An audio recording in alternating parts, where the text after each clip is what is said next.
Good morning. The purpose of this interview is to share a little bit of information about me personally so that you can get to know something about who I am. My name is Will Barnes. I live in Savannah, Georgia. I attend First Baptist Church, Savannah, where I've been a member for about 20 plus years.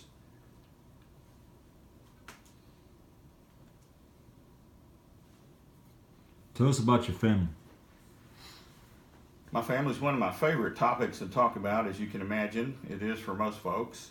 I have 3 grown married children and 10 grandchildren, 8 boys and 2 girls. One of the girls is a little girl adopted from China. We've had a great and wonderful time through the years and through the holidays, celebrating our love for one another and our love for Jesus Christ, who's the center of our lives. What influences and what has influenced you to be an intentional interim pastor? I think that's an extremely important and insightful question. About a year ago, excuse me, our church decided that they wanted to clarify the vision of where they were going, so they got together a discernment committee, of which I happened to be fortunate enough to be a part of. And during that process, it just so happened that our senior pastor received a call, and also our associate minister received a call, and both turned in their letters of resignation to go to different places of service. And in the discussion that followed, there was talk about an intentional interim pastor, and I had no idea what that was.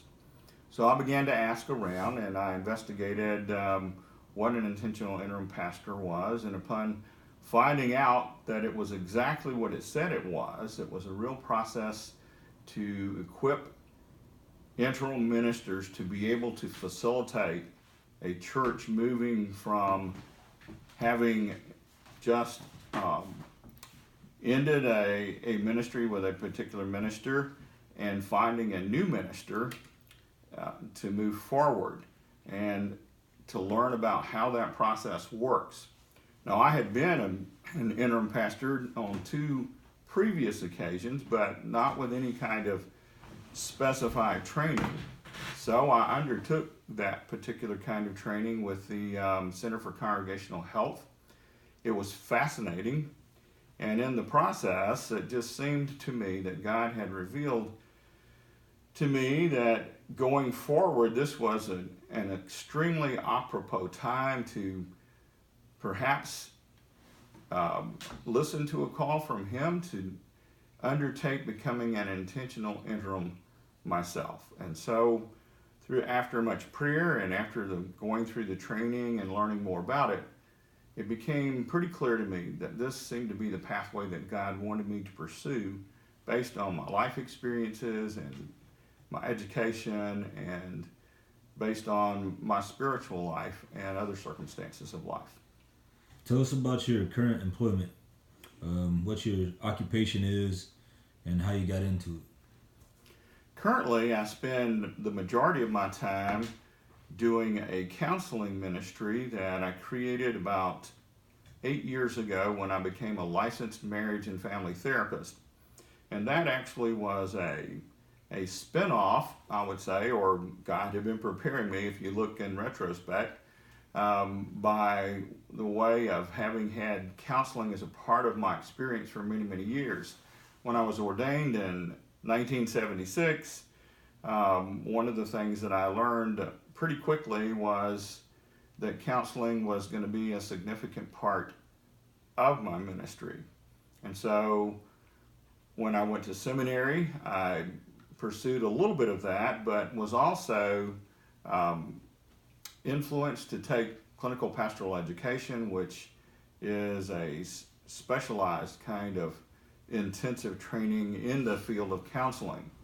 And along the way, a good friend of mine suggested that I might want to even become equipped as a licensed marriage and family therapist, which I did back beginning in 1996 and completed that training, and then ultimately was licensed in 2008 to be a licensed marriage and family therapist, and along with that, I had already acquired a residency in clinical pastoral education. So the education and the experience both were there. And so I opened a small practice, which I maintain currently. And along with that, I also teach and have been teaching for St. Leo University, a good Catholic school that allows a Baptist to come in and the freedom to teach religion courses within the context of that institution, and have enjoyed 24, almost 25 years of teaching experience on the university level. Tell us about the important aspects of your faith. There are so many of them, and I'm just going to hit two or three of the highest points. Certainly, I believe that the first formative high point of my faith was being born into a family where Christianity was something that was significant, where I was influenced to be a part, an active part of church. And I got involved in the missions program there, which was called Royal Ambassadors. And part of that program was learning things like scriptures for the plan of salvation, that kind of thing. And so I began to memorize the scriptures in the process, recognized my own need to make a profession of faith, to ask Jesus to become a part of my life. And so that began my major spiritual experiences through life. And gradually, through a loving church congregation, they grew me up, they trained me, they gave me opportunities to participate and to learn. And I received a call to preach at a joint youth retreat in Panama City, Florida, the summer that I graduated from high school. I didn't know what was going to be involved with that, had no idea where to go with that, but God placed a great campus minister in my life when I was going to college at Armstrong State College in Savannah, where I obtained a music education degree. And I thought, well, music's probably going to be what I'm going to be doing. But at the end of that degree program, this campus minister raised the issue with me, have you ever thought about going to seminary?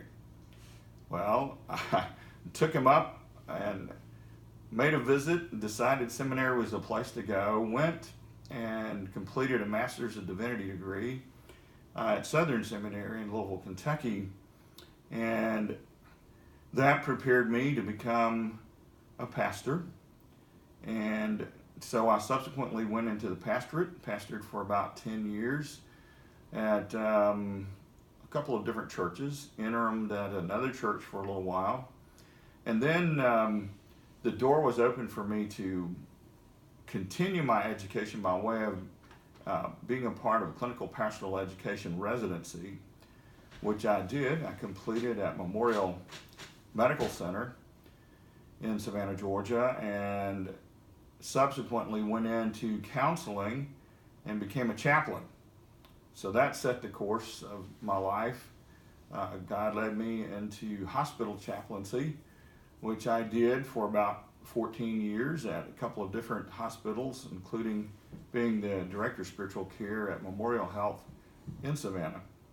And through that process, God influenced my life to not only become a licensed marriage and family therapist, but introduced me to some other opportunities of life experience, serving 2 years as a hospice chaplain as well. So those have been many of my faith experiences. A couple of others that I would mention in passing. In 1987, I had the opportunity to go and visit the Holy Land for 10 days.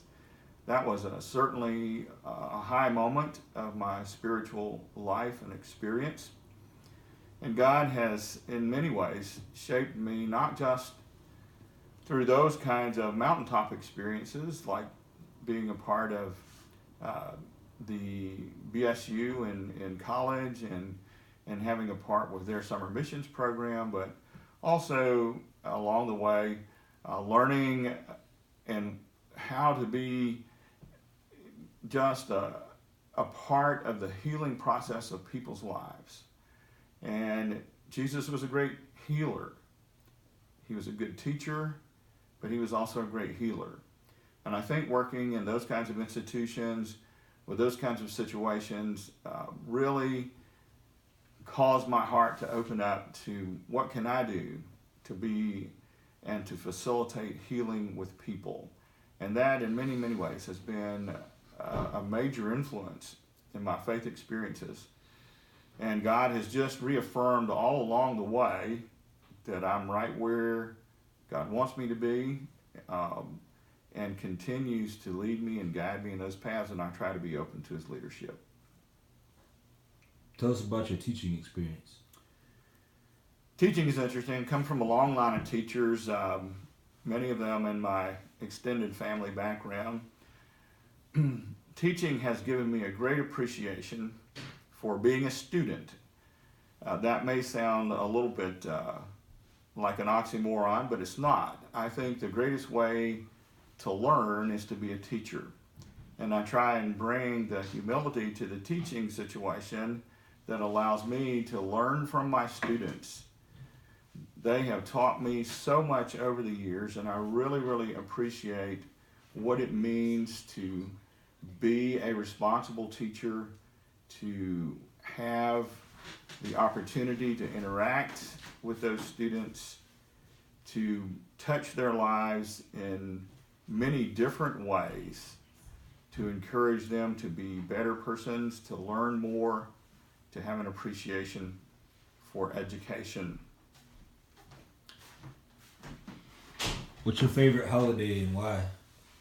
My favorite holiday is Thanksgiving because I'm the Thanksgiving turkey. Some years my birthday lands on Thanksgiving Day. And in a more serious vein, it's my favorite holiday because what I've discovered over the years is not only for myself, but I think for everyone else, the greatest measure of their spirituality is their ability to be thankful and grateful. I think more than any other measure, that is a measure of the depth of a person's spirituality, how thankful they are and how grateful they are for the blessings of life. What is a church? A church is a group of believers who have dedicated themselves to the Lordship of Jesus Christ, to a fellowship of love, of Christian love, of growing together and all that that means, and caring for one another, and having a vision to be an effective presence of Christ in the community where they are. What is the church? Capital C. Now, the church is the collective believers in Christ. It doesn't matter what the denomination is. What matters most of all is that they are faithful believers and followers of Jesus Christ. Can you tell us about some of your life experiences that maybe you haven't told us about so far and how they've shaped who you are? Certainly those are legion. I remember when we first made the decision to go off to seminary. I was married, just newly married, hadn't even been married a year. We were moving 700 miles from home. We packed up everything that we had in a U-Haul trailer, hooked it up to my 63 Plymouth, and drove those 700 miles to Kentucky in a little caravan with another student who was going to be beginning seminary. And we had a love gift the church had given us of about $600. My wife had a job making $90 a week, and that's all we could count on when we moved there.